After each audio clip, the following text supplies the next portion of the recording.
ஸ்ரீ குருவாயூரப்பன் திருவடிகளே சரணம். இந்த தசகத்தோட 4வது ஸ்லோகத்தை இன்னைக்கு பார்க்குறோம். முதல்ல வார்த்தைகளை பிரித்து சொல்லலாம், பிறகு ஒவ்வொரு வரியும் சேர்த்து சொல்லலாம். யோக பிரபாவாத் பவதான்யைவ யோக பிரபாவாத் பவதான்யைவ நீதஸ்ததஸ்த்வம் முனினா பயோதிம் நீதஸ்ததஸ்த்வம் முனினா பயோதிம் पृष्टो मुना कल्पदि दृक्षमेनं पृष्टो मुना कल्पदि दृक्षमेनं सप्ताहमाश्वेति वदन्नयासीः सप्ताहमास्वेति वदन्नयासीः योगप्रभावात् भवतान्ययैव नीतस्तदस्त्वं मुनिना पयोधिं योगप्रभावात् भवदान्यैव नीतस्ततस्त्वं मुनिना पयोधिं पृष्टो मुना कल्पदि दृक्षमेनं सप्ताहमाश्वेति वदन्नयासीः पृष्टो मुना कल्पदि दृक्षमेनं सप्ताहमास्वेदि वदन्नयासीः. இப்போ நாம் இந்த ஸ்லோகத்தோட வார்த்தைகளை பிரித்து அர்த்தங்களை பார்க்கலாம்.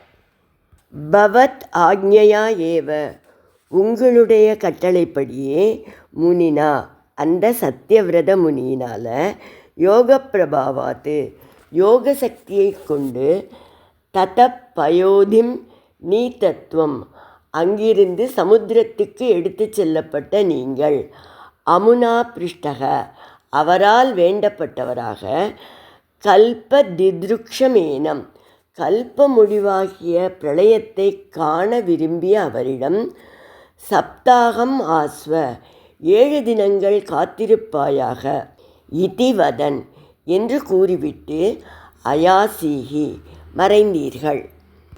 இப்போ இந்த ஸ்லோகத்தை முழுவதுமாக பாராயணம் பண்ணி இதோட முழு அர்த்தத்தையும் பார்க்கலாம்.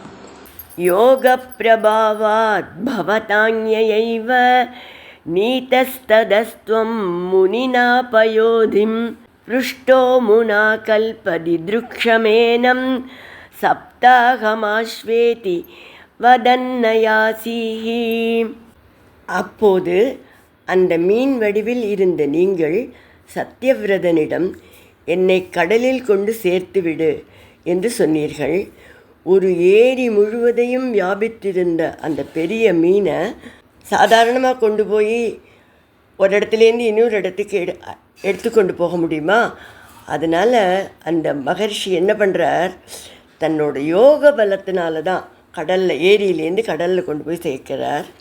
பிறகு உங்ககிட்ட நான் பிரளயத்தை காண விரும்புகிறேன் அப்படின்னு சொன்னார்.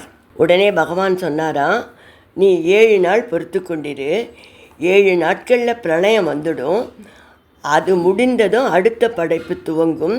நீ என்ன பண்ணணும்னா, சப்த ரிஷிகளோடு சேர்ந்து கொண்டு அடுத்த படைப்புக்கான விதைகளை எல்லாம் சேகரித்து கொண்டு அவர்களோடு காத்திரு.